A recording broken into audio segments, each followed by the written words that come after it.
época de Natal. Se respira no ar um clima de festa, os cheiros e sabores de comidas específicas dessa época, como o peru e o panetone. Para as crianças, a perspectiva de receberem presentes. E, na verdade, só sinto falta do Natal quando me lembro de meus 7 ou 8 anos. Mais importante é lembrarmos do nascimento de Jesus Cristo. E o presépio significa muito mais o Natal do que um velhinho barrigudo vestido de vermelho, que vem às casas deixar presentes às crianças que se portaram bem durante o ano. Isso foi uma jogada de marketing dos comerciantes no século XIX, que aliás deu muito certo.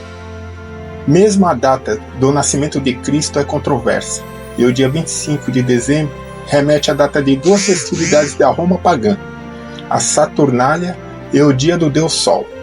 Então, com o tempo e a cristianização do Império Romano, o 25 de dezembro foi se tornando o que é hoje em dia. Mas as datas e detalhes históricos são apenas curiosidades do verdadeiro sentido para quem acredita em Cristo. Mas este vídeo não vai ter nada daqueles filmes natalinos, Água com Açúcar, onde se fala de espírito do Natal, como se só nessa época as pessoas devessem olhar para o próximo com empatia e entendimento. Não, o vermelho do Natal de nossa história tem mais a ver com o lado mais sombrio do ser humano, e nada com uma fábula inventada.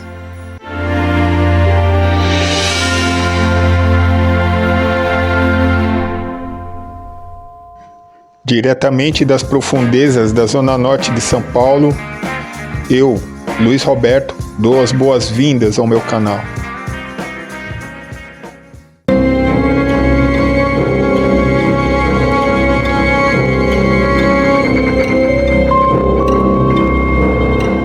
Ronald Gene Simmons nasceu filho de Loretta e William Simmons em 15 de julho de 1940 em Chicago, Illinois.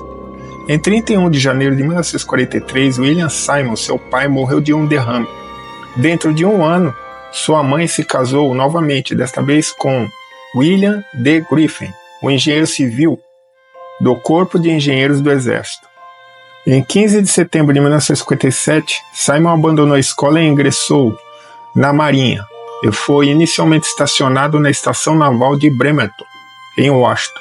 Seguiu a carreira até 1963, quando deixou a Marinha e foi para o Novo México, onde conheceu Bersabe e Rebecca Oliberri, com quem se casou. Tiveram juntos 7 filhos, mas ele se portava mal, era instável tanto no humor como nas ações, e não demorou a começar a bater na esposa e, como ex-militar, exigia obediência absoluta dos filhos. Mas além disso, algo sinistro vinha acontecendo no interior daquela família, quando ele começou a abusar de um de seus filhos, Sheila. E aquilo foi se prolongando com o tempo e se tornando uma prática bizarramente normal. Ninguém ousava denunciá-lo, nem os seus outros filhos, nem Rebecca. Tal era o medo que ele lhes impunha. Mas os vizinhos e parentes estranhavam aquela família, e algumas coisas não se passavam despercebido. E um nascimento gerou estranheza, e a dura verdade pareceu clara a todos.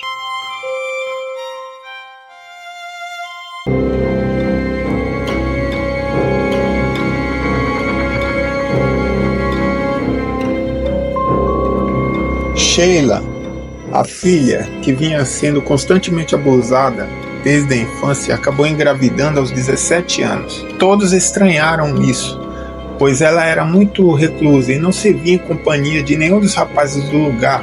Então, quem poderia ser o pai além do próprio Simon? A criança nasceu com saúde, apesar de tudo, mas houve uma denúncia anônima.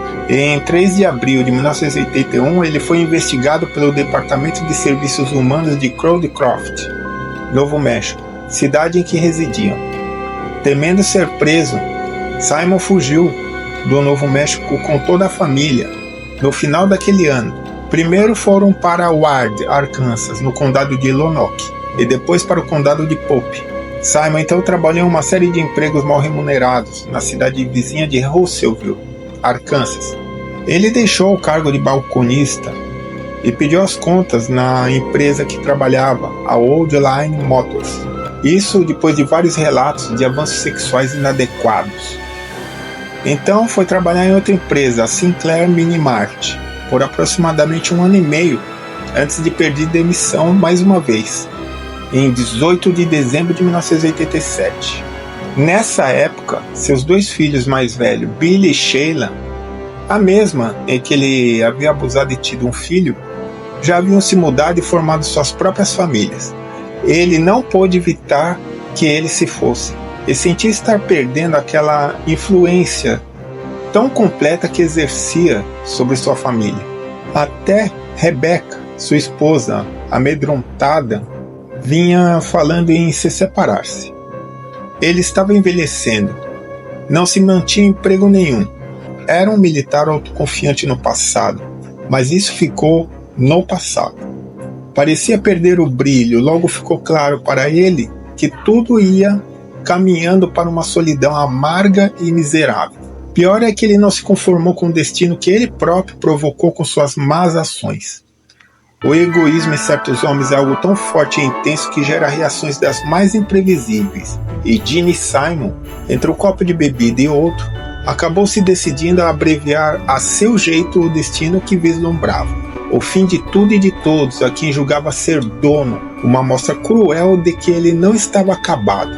A fúria assassina logo iria se iniciar.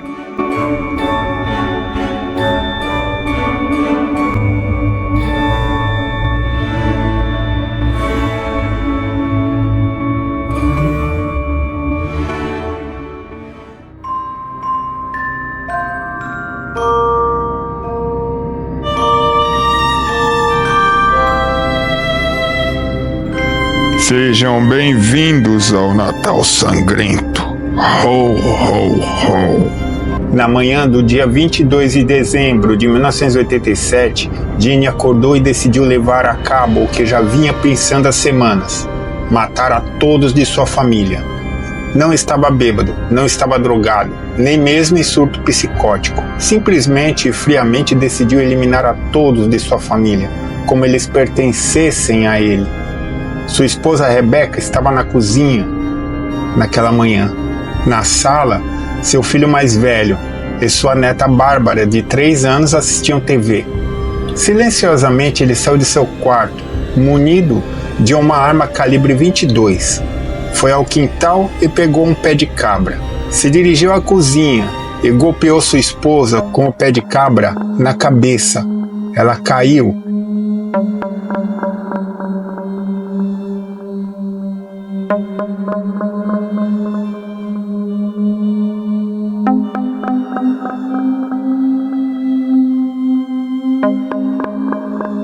E ele a golpeou de novo, até ela esvair-se em sangue.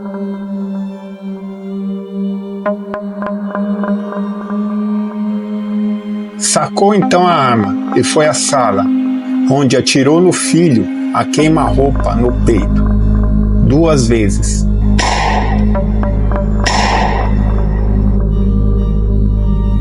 A pequena Bárbara gritou, mas logo foi silenciada pelo avô assassino que a estrangulou. Arrastou os corpos para o fundo do quintal e os jogou em valas abertas 1 mês antes por ele mesmo, levando a crer que aquele plano macabro estava há muito sendo preparado. Voltou para casa e esperou calmamente que seus outros filhos voltassem da escola para as férias de Natal. Ao chegarem, ele disse que tinha presentes para eles, mas queria dar-lhes um de cada vez. Então ele primeiro matou sua filha Loretta, de 17 anos, e estrangulou-a e manteve debaixo da água de um barril de chuva que estava no quintal. As outras 3 crianças foram mortas da mesma forma, uma por uma, levando todas elas ao barril e afogando-as. Ed, Marianne e Beck foram mortas desta mesma forma. Posteriormente, todos eles jogados àquelas fossas. Então ficou bebendo e vendo TV e passou 3 dias, inclusive o Natal desse jeito. E a matança não iria parar por aí. Por volta do meio-dia do dia 26 de dezembro, os demais familiares chegaram em casa, pois Simon os haviam convidado para passar as férias. Os primeiros a serem mortos foram o filho de Simon, Billy, e sua esposa Renata, ambos mortos a tiros na sala. Desta vez ele usou uma pistola automática.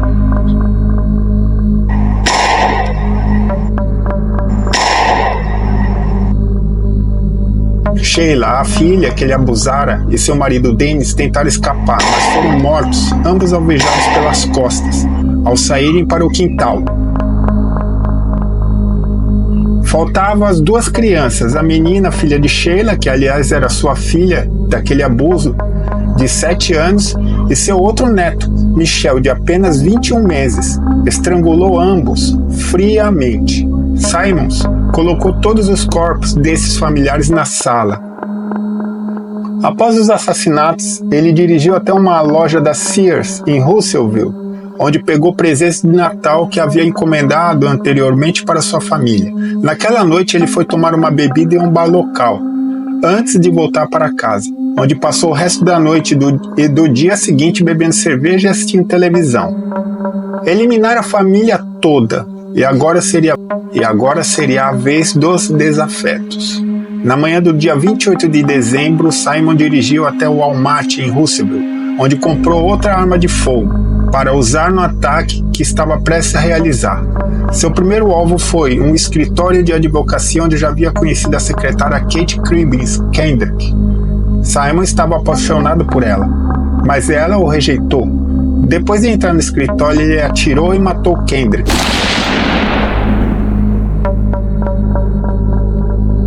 Em seguida, ele foi ao escritório de uma empresa petrolífera, onde pretendia matar o proprietário, Russell Hurst Taylor.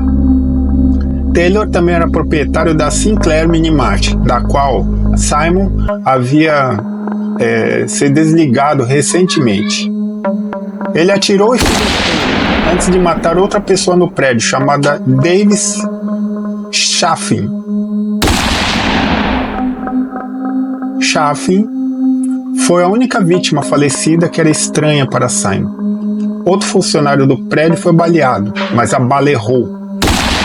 Simon dirigiu-se então a Sinclair Minimart, seu antigo emprego, atirando e ferindo mais 2 pessoas.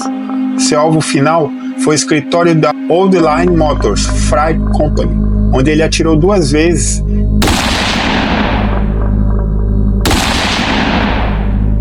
em sua ex-supervisor, ferindo-a. Ele então ordenou que um dos funcionários sob a mira de uma arma chamasse a polícia. Quando chegaram, Simon entregou a arma e se rendeu, sem qualquer resistência. Ao longo do tumulto de 40 minutos, ele matou 2 e feriu outros 4. Então, finalmente acabou a trilha de sangue de Natal de Simon.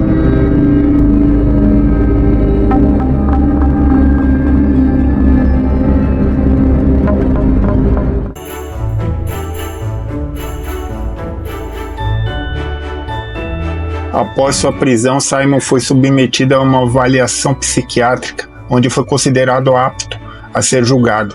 Ele foi julgado pela primeira vez pelos assassinatos de Kendrick e Chaffin e de sua família e foi considerado culpado em 12 de maio de 1988, sendo condenado à morte. Ele fez uma declaração adicional, sob juramento, apoiando sua sentença, e disse: "Eu, Ronald Gene Simon, quero que se saiba que é meu desejo e desejo que absolutamente nenhuma ação por parte de ninguém seja tomada para apelar ou de qualquer forma alterar esta sentença. Solicita-se, ainda respeitosamente, que esta sentença seja executada com celeridade." Em 31 de março de 1990, o governador do Arkansas, mais tarde presidente, Bill Clinton, assinou um mandado de execução de Simon e em 25 de junho ele morreu pelo método que havia escolhido, a injeção letal, na unidade Cummings. Nenhum de seus parentes sobreviventes reivindicou o corpo e ele foi enterrado em um campo de oleiro no condado de Lincoln, Arkansas. Simon matou 16 pessoas, crianças, mulheres e homens, por tiro, estrangulamento, afogamento e pancada. Tudo friamente. o que deixou a todos horrorizados. O ato de eliminar a família toda continua sendo uma atitude inexplicável pela psicologia forense. Infelizmente, este terrível caso não foi exceção. E o que causa mais arrepio é que qualquer pai de família aparentemente pacato e inofensivo pode de uma hora para outra virar um assassino frio daqueles que deveria defender e proteger. Nada justifica matar assim, principalmente crianças. E esse caso serve de alerta para os sinais, que pode indicar um verdadeiro lobo em pele de cordeiro.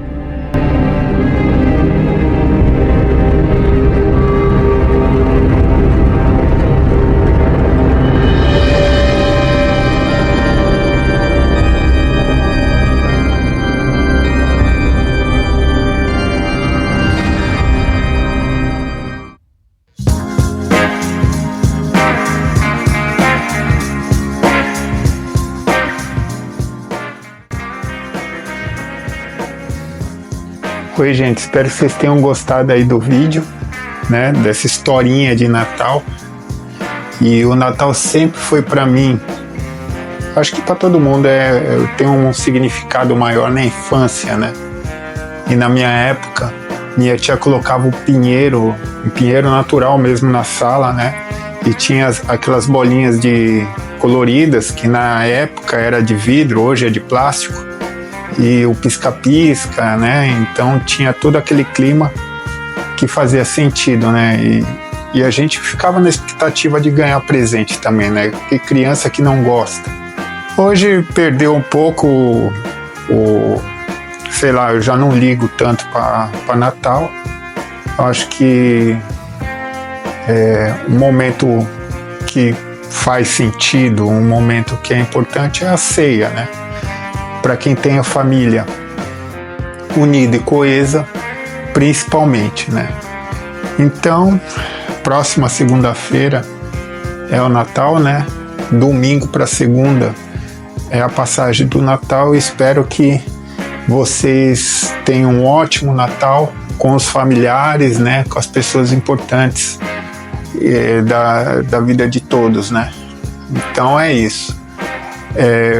Esse vídeo deu bastante trabalho, foi bem complicado mesmo. E se vocês gostaram, né? Se chegou até aqui é que gostou, né? Então dá um apoio aí, deixa um like, né? Comenta, compartilha, e para levar essa minha visão sobre esses casos a mais pessoas, certo?